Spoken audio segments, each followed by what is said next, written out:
আসসালামু আলাইকুম। জেলা প্রশাসকের কার্যালয় ঝিনাইদহ থেকে গত 23 জুলাই একটি নিয়োগ বিজ্ঞপ্তি প্রকাশ পেয়েছে, যেখানে 2টি ক্যাটাগরিতে মোট 9টি পদ রয়েছে।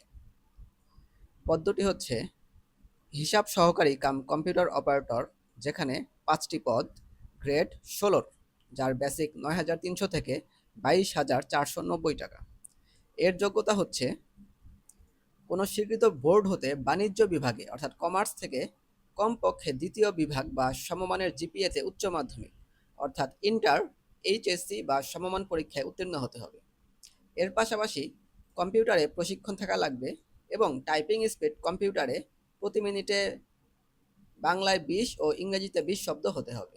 অপর পদটি হচ্ছে ইউনিয়ন পরিষদ প্রশাসনিক কর্মকর্তা, 4টি পদ রয়েছে, গ্রেড 14, যার বেসিক হচ্ছে 10,200 থেকে 24,680 টাকা। এর শিক্ষাগত যোগ্যতা হচ্ছে যে কোনো স্বীকৃত বিশ্ববিদ্যালয় হতে কমপক্ষে দ্বিতীয় বিভাগ বা সমমানের সিজিপিএতে স্নাতক বা সমমানের ডিগ্রি লাগবে।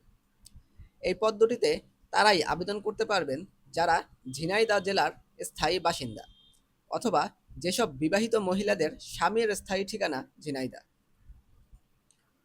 আপনি যদি ঝিনাইদহ জেলার বাইরে হয়ে থাকেন, সেক্ষেত্রে আপনার জেলা এবং বাংলাদেশের সকল জেলার নিয়োগ বিজ্ঞপ্তি দেখতে চ্যানেলটি ভিজিট করে আসুন। আবেদনকারীর বয়স 1 জুলাই 2026-এ 18 থেকে 32 বছরের ভিতরে হতে হবে। আবেদনকারীকে টেলিটকের ওয়েবসাইট dcjhinaida.teletalk.com.bd এই ওয়েবসাইটে গিয়ে আবেদনপত্রটি পূরণ করতে হবে। এখানে সাইটের নামটি ভুল দেওয়া হয়েছে, সম্ভবত টাইপিং মিস্টেক করেছে। এই ঝিনাইদার আগে ডিসি কথাটা উল্লেখ করতে হবে, অর্থাৎ dcjhinaida.teletalk.com.gov.bd। আবেদনের সময়সীমা হচ্ছে 27 জুলাই সকাল 10টা হতে 20 আগস্ট বিকাল 5টা পর্যন্ত।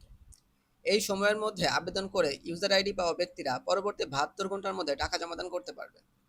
আপনি যদি আবেদন করতে ইচ্ছুক হন কিন্তু আবেদনপত্র নিজে পূরণ করতে না পারেন, সেক্ষেত্রে আমাদেরকে মেসেজ দিয়ে আমাদের মাধ্যমে আবেদনপত্রটি পূরণ করে জমা দিতে পারবেন। আপনি ফেসবুক থেকে দেখে থাকলে সরাসরি মেসেজ দিন, অথবা ইউটিউব থেকে দেখে থাকলে কমেন্ট করুন, অথবা ডেসক্রিপশন বক্সে ফেসবুকের লিঙ্ক থেকে মেসেজ করুন। আবেদন করার পর টাকা জমা দেওয়ার জন্য টাকার ফি হচ্ছে 112 টাকা। যদি অনগ্রসর নাগরিক অর্থাৎ ক্ষুদ্র নৃগোষ্ঠী, শারীরিক প্রতিবন্ধী ও তৃতীয় লিঙ্গের প্রার্থী হন, সেক্ষেত্রে আবেদন ফি হবে 56 টাকা। টাকা জমা দেওয়ার জন্য টাকার পরিমাণের সাথে আরও অতিরিক্ত 6 টাকা যোগ করে টেলিটকের যে কোনো প্রিপেইড নম্বরে রিচার্জ করতে হবে এবং প্রথম এসএমএসটি লিখতে হবে ডিসিজি স্পেস আবেদনপত্র করে পাওয়া ইউজার আইডি এবং পাঠাতে হবে 16222 নম্বরে। এরপর দ্বিতীয় এসএমএসটি লিখতে হবে ডিসি জেএইচই স্পেস দিয়ে ইয়েস স্পেস দিয়ে প্রথম এসএমএস এর রিপ্লাই থেকে পাওয়া পিন নম্বর এবং পাঠাতে হবে 16222 নম্বরে। এর রিপ্লাইয়ে একটি ইউজার আইডি এবং পাসওয়ার্ড দেওয়া হবে, যেগুলো ব্যবহার করে পরবর্তীতে প্রবেশপত্র ডাউনলোড করতে হবে।